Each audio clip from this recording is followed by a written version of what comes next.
Assalamualaikum warahmatullahi wabarakatuh. Perkenalkan, nama saya Maslihatul Hasanah, NIM 2061944. Saya di sini akan menjelaskan tentang pengertian manajemen kewirausahaan di pondok pesantren. Kewirausahaan secara kebahasaan adalah sebuah keberanian diri atau kelompok untuk menghadapi resiko, independensi diri, kemampuan untuk menciptakan sesuatu hal yang baru. Secara terminologi, manajemen kewirausahaan pondok pesantren merupakan bahasa lain dari proses independensi, keberanian, dan usaha kreatif pondok pesantren untuk melaksanakan perubahan pengembangan terhadap identitas, kultur, dan sistem manajemen yang ada. Dari definisi di atas dapat disimpulkan bahwa kewirausahaan adalah sebuah keyakinan pribadi, kelompok, usaha agar mampu berkembang pesat melalui inovasi, keberanian mengambil resiko, dan aspek-aspek lainnya. Berhubungan dengan penelitian, penulis bersepakat definisi kewirausahaan ini adalah sebuah kemandirian diri menghadapi seluruh problematika yang dihadapi di masyarakat berdasarkan pada potensi dan kekuatan yang dimilikinya sendiri. Pengembangan ekonomi masyarakat pesantren mempunyai andil besar dalam menggalakkan wirausaha. Di lingkungan pesantren, para santri dididik untuk menjadi manusia yang bersikap mandiri dan berjiwa wirausaha. Secara kelembagaan, pesantren telah memberikan tauladan contoh real bi al-had dengan mengaktualisasikan semangat kemandirian melalui usaha yang konkret dengan didirikannya beberapa unit usaha ekonomi mandiri pesantren. Sekian dari saya, ada kurang lebihnya mohon maaf. Wassalamualaikum warahmatullahi wabarakatuh. Assalamualaikum warahmatullahi wabarakatuh. Perkenalkan, nama saya Ita Putri Lestari, NIM 2069037. Saya di sini akan mempresentasikan dari mata kuliah manajemen pesantren. Nah, dari kelompok, saya mewakili dari kelompok 4. Di sini saya akan membahas tentang tujuan kewirausahaan pesantren. Nah, di mana di era perkembangan ilmu pengetahuan dan teknologi, pesantren pada saat ini dituntut mampu beradaptasi dengan segala perubahan yang ada. Para santri atau siswa yang harus dibekali dengan berbagai kemampuan yang tentunya sesuai dengan perkembangan zaman, tanpa harus membuang sistem pendidikan klasik yang menjadi ciri khas pesantren tersebut. Nah, sistem pendidikan pesantren terbukti ampuh dalam sejarahnya sebagai sistem pendidikan yang mampu memerdekakan santrinya dari ketergantungan pihak lain atau dari orang lain dan dari manapun. Nah, tabir kewirausahaan di pesantren harus dibuka selebar-lebarnya dengan meneladani semangat Nabi Muhammad SAW dalam berbisnis. Nah, institusi pesantren harus menunjukkan diri kepada dunia bahwa para alumninya tidak hanya kompeten di bidang agama, tetapi juga mampu menjadi aktor penggerak sosial dan ekonomi umat. Nah, karena itu pondok pesantren perlu membekali para santrinya dengan pendidikan kewirausahaan sebagai salah satu langkah untuk mencetak santri yang memiliki mental dan kemandirian secara ekonomi. Nah, seorang wirausaha memiliki daya inovasi yang tinggi, di mana dalam proses inovasinya menunjukkan cara-cara yang baru dan yang lebih baik dalam mengerjakan pekerjaan.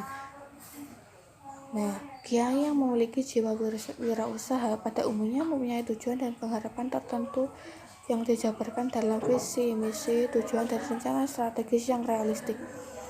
Realistik berarti tujuan disesuaikan dengan sumber daya pendukung yang dimiliki. Nah, semakin jelas tujuan yang ditetapkan, semakin besar peluang untuk dapat meraihnya. Dengan demikian, kiai yang berjiwa wirausaha harus memiliki tujuan yang jelas dan terukur dalam mengembangkan pesantrennya. Nah, untuk mengetahui apakah tujuan tersebut dapat dicapai, maka visi, misi, tujuan, dan sasarannya dikembangkan ke dalam indikator yang lebih terisi dan terukur untuk masing-masing aspek atau dimensi. Dari indikator tersebut juga dapat dikembangkan menjadi program dan subprogram yang lebih memudahkan implementasinya dalam pengembangan pondok pesantren. Menjadi wirausahaan berarti memiliki kemauan dan kemampuan menemukan dan mengevaluasi peluang, menggunakan sumber daya yang diperlukan, dan bertindak untuk memperoleh keuntungan dari peluang itu. Seorang wirausahaan percaya dan teguh pada dirinya dan kemampuannya dalam mengambil keputusan yang tepat. Nah, kemampuan mengambil keputusannya yang merupakan ciri khas dari wirausahaan. Kita lanjutkan materi selanjutnya, yaitu tentang metode pondok pesantren dalam menumbuhkan jiwa kewirausahaan santri. Jadi di sini di makalah ini akan dibahas dua metode. Yang pertama yaitu bimbingan potensi santri dan alternatif bidang usaha. Yang pertama yaitu bimbingan potensi santri. Nah, pembentukan jiwa kewirausahaan pada santri telah dilakukan oleh pondok pesantren, yang mana bertujuan untuk mengembangkan keterampilan khusus di bidangnya, agar ketika mereka nanti lulus, mereka mempunyai keterampilan yang bisa dikembangkan di masyarakat. Jadi, ketika kita belajar di pondok pesantren, kita tidak hanya diajarkan tentang ilmu agama, tetapi kita juga diajarkan keterampilan-keterampilan guna menyongsong arus globalisasi yang semakin pesat. Yang kedua yaitu alternatif bidang usaha. Alternatif bidang usaha yang harus dikembangkan oleh santri itu banyak sekali ya, bisa menggunakan koperasi, bisa menggunakan peternakan, bisa menggunakan waserba atau warung serbaguna yang ada pada pondok pesantren. Nah, semua itu dikembangkan guna ketika santri tersebut terjun di masyarakat, mereka bisa mengembangkan keterampilan-keterampilan yang sudah ada, yang mana dulunya hal tersebut diajarkan oleh pondok pesantren. Adapun dalam bimbingannya, baik dari bimbingan ustadz, ustazah, atau para kiai, yang perlu ditanamkan pada jiwa santri yaitu sifat jujur, amanah, dan lain sebagainya, guna ketika mereka nanti terjun di masyarakat, mereka bisa bersikap baik kepada pembeli, baik dari segi ucapan maupun dari segi hati mereka. Untuk selanjutnya dilanjutkan oleh presentator yang lain.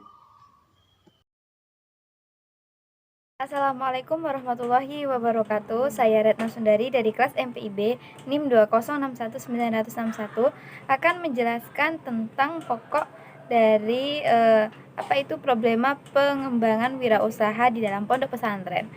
Nah, dari sini kita harus mengetahui terlebih dahulu apa sih fungsi dari pondok pesantren di dalam bidang kewirausahaan. Nah, fungsi dari pesantren adalah memberdayakan ekonomi umat. Nah, yakni dengan mengembangkan wirausaha yang menjadi salah satu hal penting yang terdapat pada diri seseorang manusia yang seharusnya itu dikelola. Nah, mengacu pada peran aktif dan fungsi dari manajemen kewirausahaan di pondok pesantren ini tidak luput dari problema-problema yang ada di dalam pondok pesantren. Nah, dari sini adanya problema-problema tersebut itu dikarenakan ada beberapa faktor yang menyebabkan mengapa sih lemahnya dari pengembangan wirausaha dalam pondok pesantren.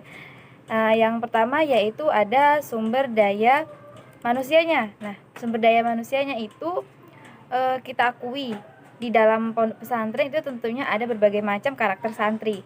Nah, mulai dari santri yang biasa saja maupun santri yang dalam katakan itu sregep atau rajin dalam segala hal.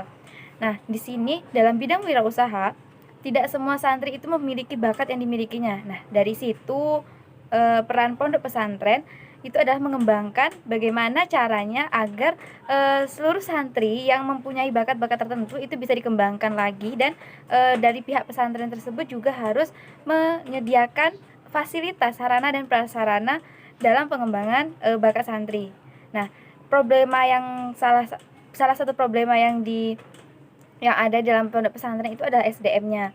SDM yang kurang cekatan atau kurang terlatih dalam bidangnya, seperti contoh dalam pondok pesantren seumpama ada koperasi sekolah. Nah, yang penjaga koperasi sekolah ini tidak mampu mengelola keuangan di dalamnya. Nah, itu bisa saja akan mengakibatkan kemunduran dari koperasi di pondok pesantren. Nah, kemudian yaitu ada kelembagaan. Nah, kelembagaan di sini ada dibagi menjadi beberapa macam, yaitu adalah model kelembagaan integrated struktural. Di sini adalah semua unit yang ada di dalam pesantren itu merupakan bagian yang tak terpisahkan dalam pondok pesantren. Nah, model yang ini tidak terlalu bermasalah dengan syarat masing-masing bagian yang mempunyai job description masing-masing. Nah, yang kemudian yaitu ada kelembagaan yang berstruktur seperti integrated non struktural. Nah, di sini maksudnya yaitu tidak terstruktur dalam pengelolaan kewirausahaannya. Yang terakhir yaitu ada inovasi jaringan. Nah, problema yang selanjutnya itu ada inovasi jaringan. Nah, inovasi jaringan ini sangat berpengaruh pada perkembangan kewirausahaan pesantren, yang mana ini nantinya akan menjadi pokok dalam penyebaran wirausaha dalam pesantren. Salah satu contoh seumpama dalam pondok pesantren itu ada seperti pengalasan. Nah, pengalasan di sini seumpama tidak diberitahukan kepada halayak ramai kalau di pondok pesantren itu adalah ada kayak seperti wirausaha pengelasan, maka jika jaringan